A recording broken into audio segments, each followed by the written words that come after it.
Commander Jiho stared at the holographic display floating before him, his weathered hands gripping the metal railing of the observation deck. The alien's face filled the screen, scales that shifted from deep green to black, yellow eyes that seemed to burn with ancient hatred, and a mouth full of razor-sharp teeth that clicked together as it spoke.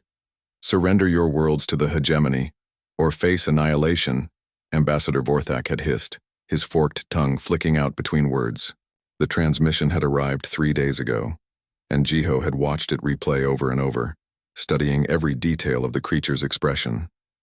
The Earth Defense Station hummed around him, a massive structure built into the hollowed-out core of an asteroid.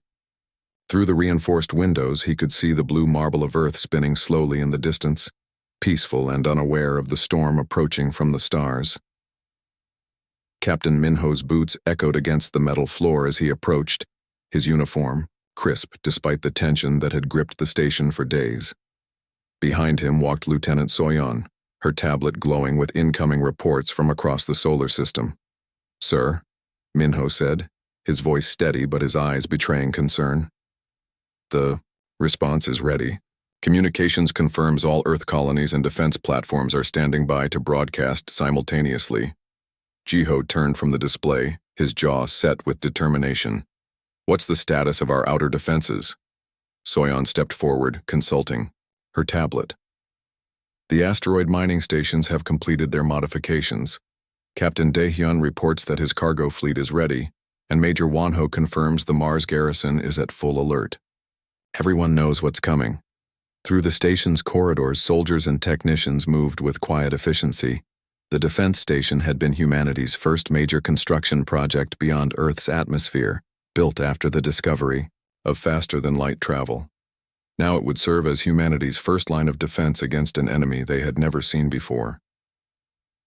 Communications Officer Yuna looked up from her console, her young face serious. "Sir, we're receiving confirmation signals from all human settlements. New Tokyo Colony, the Europa Research Station, the Titan mining facility. Everyone's ready to transmit." Jiho nodded slowly. "Patch me through to Admiral Hyeji on the Sol." The main screen flickered, showing the bridge of humanity's most advanced warship. Admiral Hyeji stood before her command crew, her silver hair pulled back in a tight bun, her uniform bearing the scars of humanity's early space conflicts. "Commander," Hyeji's voice carried clearly across the void, "my fleet is positioned behind the moon. We've got 12 destroyers, 6 cruisers, and the Sol ready for anything they throw at us." "And the civilian evacuations?" Jiho asked. "Complete on the outer colonies." "But Jiho," Hyeji paused, her expression growing dark, "you know as well as I do that if they have the technology to cross the galaxy, our weapons might not be enough." Jiho's fingers drummed against the railing. "Then we make sure they understand the cost of underestimating us." Across the galaxy, the Imperial Command ship Devastator drifted through the cosmic void like a metallic mountain, its hull stretched for kilometers, bristling with weapon batteries that could crack moons and engines that could push it between stars in mere days. Deep within its armored core, Admiral Kreckstock studied the primitive transmissions from the human homeworld. The Admiral was a towering creature, his chitinous exoskeleton gleaming under the ship's harsh lights. Forearms moved independently as he manipulated the holographic displays, while his compound eyes processed information at superhuman speed. Behind him, dozens of lesser officers from various conquered species worked at control stations, their faces bearing the blank expression of the defeated. "Admiral," his aide General Thanarix approached cautiously. The general was from a species of tall, pale humanoids whose world had fallen to the hegemony decades ago. "The human response appears to be unusual." Kreckstock's mandibles clicked in amusement. "Unusual? These backward mammals think they can threaten the might of the hegemony." He gestured with one of his forearms at the tactical display showing Earth's pathetic defenses. "They have perhaps 50 ships total. We have conquered systems with 10,000. But General Thanarix seemed troubled. "Sir, our intelligence division has been analyzing their cultural transmissions. These humans have a concerning history of warfare." "Concerning?" Kreckstock's laugh was like grinding metal. "What could possibly concern us about such a primitive species? Back on the Earth Defense Station, Jiho made his decision. Yuna, open all frequencies. Every ship, every station, every colony. I want this message heard across known space. Yuna's fingers flew across her console, her training taking over despite the magnitude of the moment. All channels open, sir. Broadcasting on Imperial frequencies as well. Jiho stepped forward, knowing that his next words would echo across the galaxy and determine humanity's fate. This is Earth Command speaking for all of humanity. We have received your ultimatum, and our answer is simple. He paused, letting the weight of his words settle. You have been warned. Turn back now or face the consequences. We will not ask again. The transmission cut off, leaving silence across both human and alien ships. In that moment, two civilizations stood at the brink of a conflict that would reshape the galaxy forever. 3 weeks had passed since Earth's warning echoed across the galaxy. The Imperial Third Fleet materialized from hyperspace like metallic thunder, their massive ships blotting out the stars around Earth's outer colonies. Admiral Kreckstock stood on the bridge of his flagship, the Dominator, watching the tactical displays with eager anticipation. Scan for human settlements. Kreckstock ordered, his forearms manipulating different control interfaces simultaneously. His compound eyes gleamed with confidence as he studied the readings. The Third Fleet was a force of conquest. 80 warships ranging from nimble destroyers to massive dreadnoughts, each one capable of reducing a planet to ash. The scanning officer, a defeated alien from the Proxima system, hunched over his console. Admiral, I'm detecting minimal energy signatures. The mining colonies appear abandoned. Kreckstock's mandibles clicked in satisfaction. Excellent. The humans have fled like cowards. Perhaps they possess more intelligence than I credited them with. But something felt wrong. The asteroid belt ahead of them drifted too quietly, too perfectly arranged. What should have been a chaotic field of mining operations looked almost peaceful, with cargo haulers and mining ships scattered throughout like sleeping giants. Lieutenant Seojin crouched in the command center of Mining Station Alpha 7, buried deep within a hollowed-out asteroid. Around him, 20 other miners turned soldiers checked their improvised weapons and watched the tactical displays. The station's fusion reactor hummed quietly, powering the concealed weapon systems they had spent weeks installing. Imperial Fleet is moving into the belt, whispered Technician Jiwoo, her eyes glued to the sensor readings. 80 ships confirmed. They're spreading out in standard search formation. Seojin activated his communicator, knowing this transmission would reach every hidden human position throughout the asteroid field. All stations, this is Alpha 7. Remember what we're fighting for. Remember who we're protecting. The response came from dozens of voices across the belt. For Earth. For humanity. Admiral Kreckstock studied the seemingly empty mining ships floating ahead of them. Something nagged at the back of his consciousness, an instinct honed through decades of conquest. These humans had surprised him once with their defiant message. Could they surprise him again? General Thanarix, Kreckstock called to his aide. Deploy scanner drones. I want a detailed analysis of every ship and station in this belt. Thanarix hesitated. Sir, perhaps we should maintain our distance while— Enough, Kreckstock roared. We are the hegemony. We do not fear primitive humans hiding in rocks. The Imperial Fleet pressed deeper into the asteroid field, their massive ships moving with the confidence of predators among helpless prey. Destroyer squadrons spread out to investigate each mining facility, while the larger battleships maintained formation in the center. Captain Daehyun sat in the pilot seat of his cargo hauler, the Busan Dream. On the surface, it looked like any other interplanetary freight ship. Battered hull, outdated engines, civilian markings. But hidden beneath its cargo bays were military-grade fusion torpedoes and improvised armor plating. His crew of 12 former cargo handlers had volunteered for this mission, knowing they would never see home again. Navigator Hyemin checked her instruments one last time. Captain, Imperial Destroyer Ravager is approaching our position. Range, 2 kilometers and closing. Daehyun keyed his communicator to address his crew. Friends, we've hauled cargo across this system for 20 years together. Today, we haul something different. Today, we haul justice. The Ravager approached the Busan Dream, its sensors probing the seemingly defenseless cargo ship. On the Imperial Bridge, Sub-Commander Veltok prepared to board the human vessel, expecting to find cowering refugees. Instead, Lieutenant Seojin's voice crackled across every communication frequency in the system. "This is our answer. The asteroid." Field exploded into violence. Mining Station Alpha 7 revealed hidden weapon ports, unleashing a barrage of mining lasers and improvised missiles at the nearest Imperial ships. Throughout the belt, abandoned mining vessels powered up concealed weapons, their civilian hulls splitting open to reveal military hardware. The Busan Dream's cargo bay doors flew open, revealing Captain Dae-hyun at the controls of a heavily armed mining mech. "For Earth," he shouted, launching his ship directly at the Ravager's bridge section. The collision sent shockwaves through both vessels. The Imperial destroyer's shields flared and died as the cargo hauler's fusion reactor overloaded in a brilliant explosion that lit up the asteroid field like a new star. Across the belt, similar scenes played out as human miners revealed their true nature. Engineer Chan Woo used his drilling platform to ram an Imperial cruiser, his final words echoing across the comm channels. "Tell my family I kept the promise."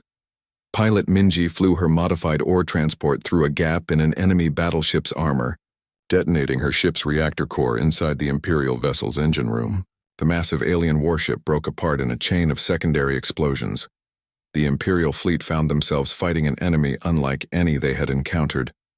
These were not soldiers following orders. These were ordinary people defending their homes with improvised weapons and unbreakable determination. Mining lasers designed to cut through asteroids carved through Imperial armor. Cargo ships became kinetic missiles. Even the smallest human vessels fought to the death rather than surrender. Admiral Kreckstock watched in horror as his fleet disintegrated around him. Impossible. They're civilians. How are they fighting like this? General Thanarix studied the tactical displays, his face pale with understanding. "Sir, they're not fighting like soldiers. They're fighting like humans." Within 3 hours, half the Imperial Third Fleet was destroyed or crippled. The surviving ships retreated in disorder, their crews traumatized by an enemy that seemed to grow more dangerous as their losses mounted. Admiral Kreckstock's report to Emperor Vaxel was transmitted from the medical bay of his damaged flagship. "Your Majesty, the humans were not bluffing. They are not like the other species we have conquered. They do not fear death. They embrace it as a weapon." The Emperor's response was swift and terrible. "Then we will give them the death they seek. Mobilize the first battle group." Emperor. Vaxel's throne room stretched across the entire upper deck of the Imperial dreadnought, Eternal Dominion. A ship so massive, it housed entire cities within its hull. The Emperor himself was an ancient being, his crystalline body pulsing with inner light that had dimmed over centuries of conquest. Around him, holographic displays showed the scattered remains of Admiral Kreckstock's Third Fleet. "Impossible," Vaxel's voice resonated like grinding stone. "A single primitive world has destroyed half our expeditionary force?" General Thanarix approached the throne cautiously, carrying a data tablet filled with intercepted human transmissions. His pale features were drawn with exhaustion from days of analysis. "Your Majesty, I've been studying their historical records. These humans, they are unlike any species we have encountered." The Emperor's crystalline form flared brighter. "Explain." Thanarix activated his tablet, projecting images that made even hardened Imperial officers step back in shock. "They have been at war with themselves for over 5,000 years. Not occasional conflicts, Majesty, but constant, evolving warfare that has shaped their entire civilization." The holographic displays showed scenes from human history, ancient battles with primitive weapons, medieval sieges, industrial warfare, and finally images that made alien stomachs turn.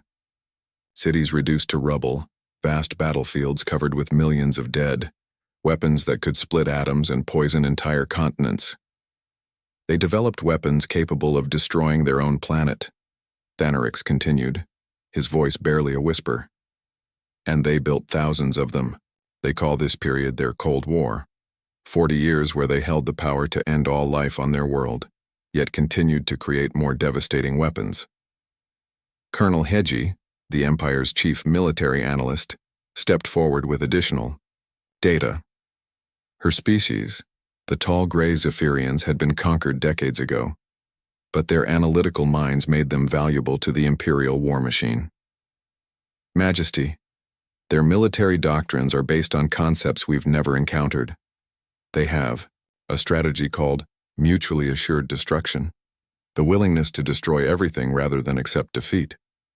Emperor Vaxel studied the data, his ancient mind struggling to comprehend such thinking. They would destroy their own world rather than surrender. Not just their world, Majesty, Colonel Hedgie replied, pulling up more files. They have contingency, plans for every scenario. During their World War II, when one nation faced invasion, they prepared to poison their own food supplies, destroy their infrastructure, and fight from hidden bunkers until every last person was dead. Major Wanho, a beetle-like creature whose homeworld had fallen to the Empire 50 years ago, buzzed his wings nervously as he presented his analysis. They call it scorched earth, Majesty, the complete destruction of anything useful to an enemy, even if it means their own people suffer. They would rather rule over ashes than serve under conquerors. The Imperial War Council fell silent as the implications sank in. Every species they had conquered before had eventually submitted. When faced with overwhelming force, the concept of choosing total destruction over surrender was alien to their understanding. General Thanarix pulled up another file, his hands shaking slightly. Your Majesty, there's more. Their individual soldiers are trained to fight to the death. During their Pacific War, Japanese soldiers chose suicide over capture so often that Allied forces stopped expecting surrenders. On a single island called Iwo Jima, 18,000 defenders killed or wounded 28,000 attackers before being wiped out to the last man. And the attackers? Emperor Vaxel asked. They kept coming anyway, Majesty. Human Marines waded through fortified positions under heavy fire, accepting massive casualties to achieve their objectives. They have a saying, death before dishonor. The Emperor's crystalline form pulsed with dark energy. Then we will mobilize the first battle group, 1,000 ships with the firepower to sterilize star systems. Surely even these mad humans cannot stand against such force. But as the Imperial Armada prepared to depart, disturbing reports continued to arrive from the frontier. Human colonies that had seemed defenseless were revealing hidden weapons. Cargo ships were disappearing from shipping lanes only to reappear as improvised warships. Most troubling of all, human transmissions indicated they were preparing something called Plan Omega. The first battle group was a sight to inspire terror across the galaxy. Led by the massive battleship Galaxy's End, the fleet included planet killers, world crackers, and weapons that could ignite entire atmospheres. As they approached Earth's solar system, sensors detected what should have been an easy victory. A few dozen human ships spread thin across the outer planets. But General Thanarix had learned to distrust easy victories when it came to humans. Admiral Vextar, he addressed the fleet commander, request permission to conduct detailed scans before we engage. Admiral Vextar, a proud warrior whose species valued honor in battle above all else, dismissed the concern. General, we have overwhelming superiority. These humans may fight fiercely, but they cannot defeat the mathematics of warfare. As the Imperial fleet entered the solar system, every human ship, station, and orbital platform suddenly blazed to life with weapon signatures. What had appeared to be a handful of defenders revealed itself as thousands of hidden positions. Mining stations became fortress weapons, cargo haulers sprouted missile pods, and even scientific research platforms bristled with military hardware. Captain Yunji's voice echoed across all frequencies from the bridge of the converted luxury liner Seoul Star, now armed with fusion torpedoes and kinetic bombardment systems. Imperial Fleet, this is Captain Yunji of the Earth Defense Force. You were warned 3 weeks ago. You were warned again after your first defeat. Now face the storm you have brought upon yourselves. The response from humanity's hidden fleet was overwhelming.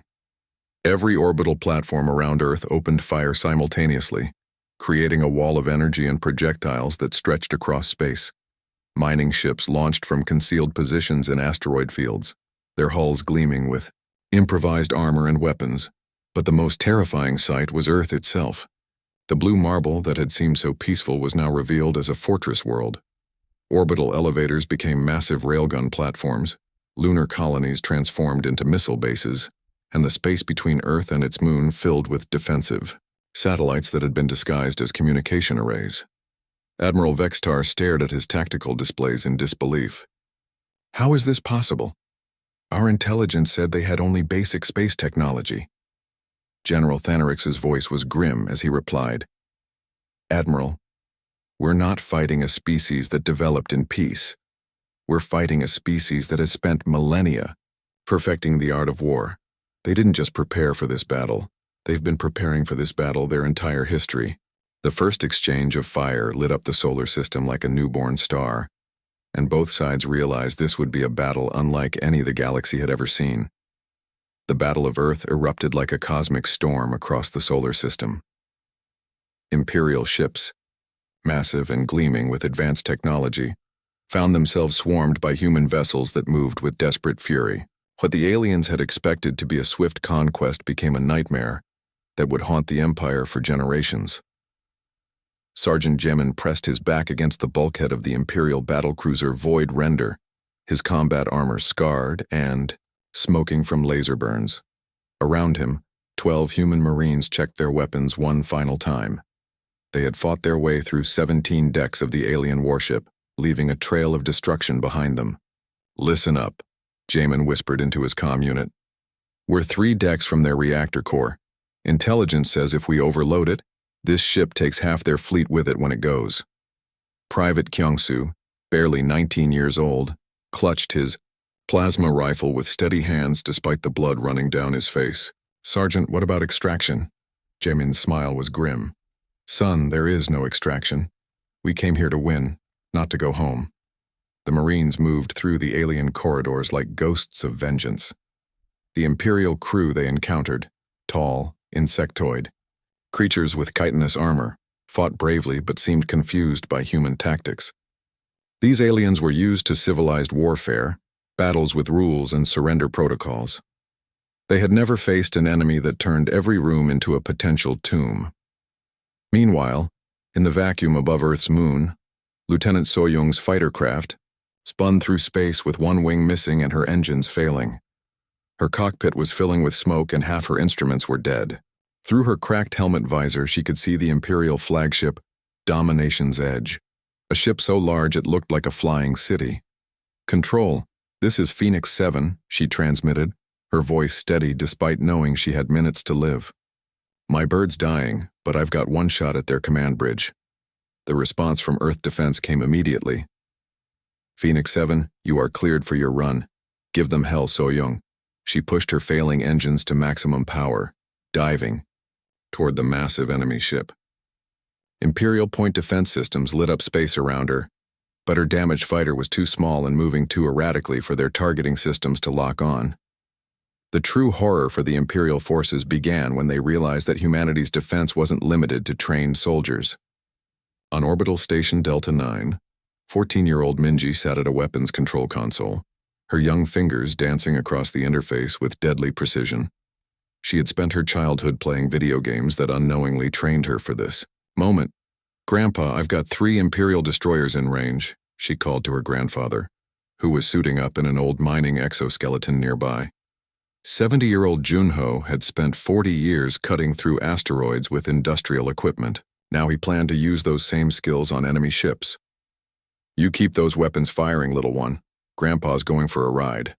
The old man launched himself from the station in his mining suit, using magnetic grapples and cutting tools to attach himself to an Imperial landing craft.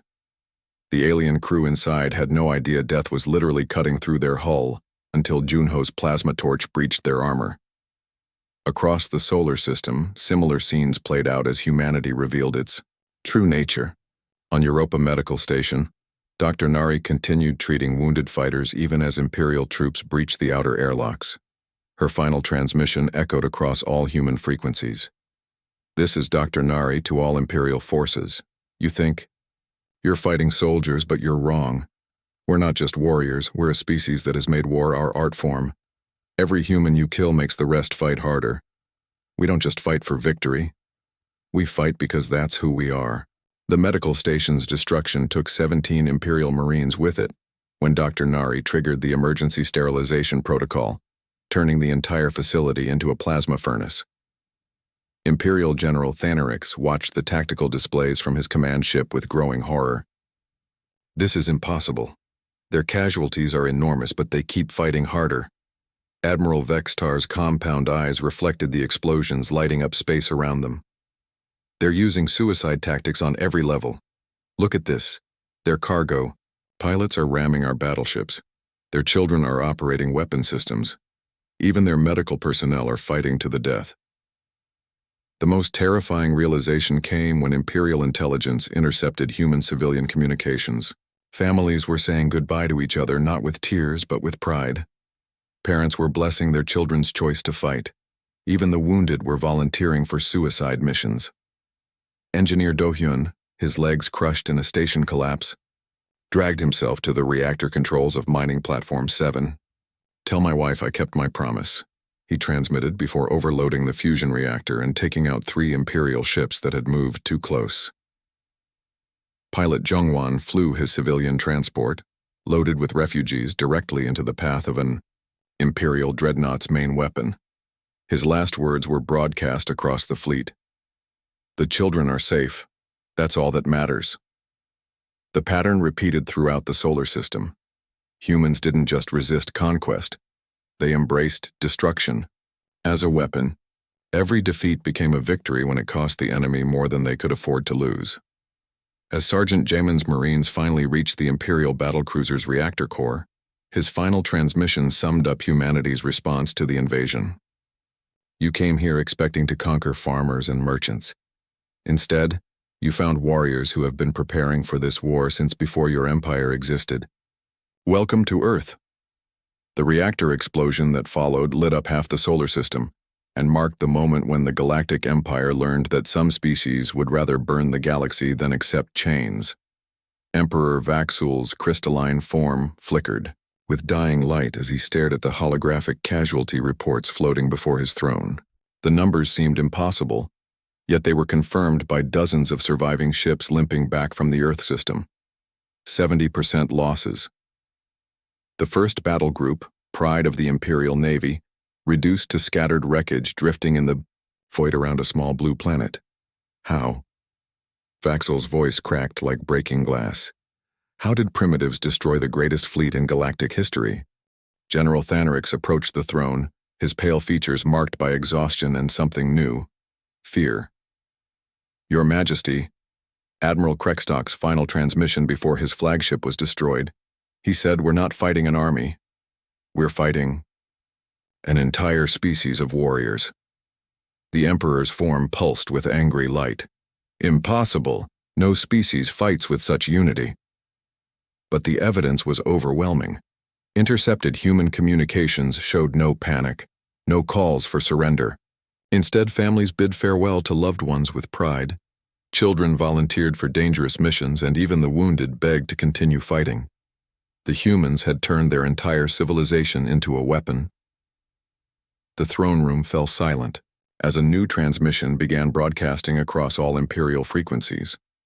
The voice belonged to Captain Tae-hyun, speaking from the bridge of the sleeper ship New Horizon, already 3 star systems away from Earth. "Citizens of the Galactic Empire." Tae-hyun's voice was calm but carried an edge that made alien officers shiver. "This is Captain Tae-hyun of the Human Exodus Fleet. While you were busy trying to destroy our homeworld, we launched 200 sleeper ships carrying our people to the far reaches of space." Emperor Vaxul's crystalline body flared with rage. "Find those ships. Destroy them." But Tae-hyun continued his broadcast. "You can destroy Earth, but you cannot destroy humanity. We are among the stars now, and we remember everything. Every world you've conquered, every species you've enslaved, every family you've torn apart. We remember, and we're coming for you." The transmission cut off, leaving the Imperial command in stunned silence. Then reports began flooding in from across the galaxy. Human ships were appearing in distant systems, not as refugees but as liberators. They were making contact with conquered species, sharing technology, teaching warfare tactics that the Empire had never encountered. On the devastated surface of Earth, President Jisoo stood among the ruins of Seoul, her city reduced to rubble, but her spirit unbroken. Beside her, the massive crater where the Imperial landing force had been obliterated still glowed with residual heat. Her aide, Major Sang-woo, held a communication device that would broadcast her words across the galaxy. "This is President Jisoo of the United Earth Republic," she began, her voice carrying clearly despite the destruction around her. "To the Galactic Empire, we offered you peace. We warned you to turn back. You chose war instead." She paused, looking up at the stars where the wreckage of both fleets still burned like new constellations. "Now the galaxy will learn what humans do to those who threaten our children." The words reached Imperial outposts across known space, and the effect was immediate. On Kepler 442b, the enslaved Zephyrians heard the human president's speech and began organizing resistance cells. On Proxima Centauri colonies, conquered species looked at their Imperial overseers with new eyes, remembering that the mighty empire had been bloodied by a single world. Within weeks, the first human liberation fleet arrived at the Altair system, where the peaceful Aquarians had been enslaved for generations. Commander Seo-kun's voice crackled across Imperial comm channels. "Imperial Garrison, this is the Human Liberation Fleet. You have 1 hour to evacuate this system before we show you what happened to your friends at Earth." The Imperial commander, Admiral Kethvor, laughed at the threat. "You're just 12 ships against our entire battle station." But these were humans who had learned to turn every disadvantage into a weapon. When the battle began, the Imperial forces discovered that human ships fought like living things, coordinating attacks that seemed impossible for such a small force. Worse, the enslaved Aquarians rose up simultaneously, turning the planet itself into a battlefield. The pattern repeated across the galaxy. Human fleets appeared wherever the Empire was weakest, but they weren't just conquering territory. They were teaching other species to fight back. The humans shared their military knowledge freely, turning every liberated world into a potential rebellion center. Emperor Vaxul watched his empire crumble from his throne room aboard the dying flagship. Systems that had been loyal for centuries were declaring independence. Trade routes were being cut by human raiders who seemed to appear from nowhere. Most terrifying of all, other species were adopting human tactics, the willingness to fight to the death, the use of civilian infrastructure as weapons, the concept that every citizen was a potential soldier. "Your Majesty," General Thenarix reported, his voice hollow with defeat. "The Outer Rim territories have declared independence. The Zephyrian Confederation has joined them. Even some of our core worlds are showing signs of rebellion." The final blow came as a weak transmission from a dying Imperial scout ship at the edge of known space. The pilot's voice was barely a whisper. "Control, this is Scout Ship Venom. We've been intercepted by human forces. They're everywhere, spreading like wildfire through the outer systems." The transmission grew weaker. "Emperor, we were warned to run. Perhaps we should have listened." Then silence. Emperor Vaxul's crystalline form began to crack as the weight of his empire's collapse settled upon him. In the space of months, the galactic hegemony had transformed from the galaxy's dominant power into a crumbling remnant, besieged on all sides by species who had learned from humanity that freedom was worth any price. The last recorded Imperial transmission was Emperor Vaxul's final decree. "Let it be known across the galaxy. We encountered a species called humans. We ignored their warning. Now we pay the price for our arrogance." As the Imperial flagship drifted powerless through space, human rescue ships arrived not as conquerors, but as liberators. Captain Miryung's voice echoed through the dying vessel.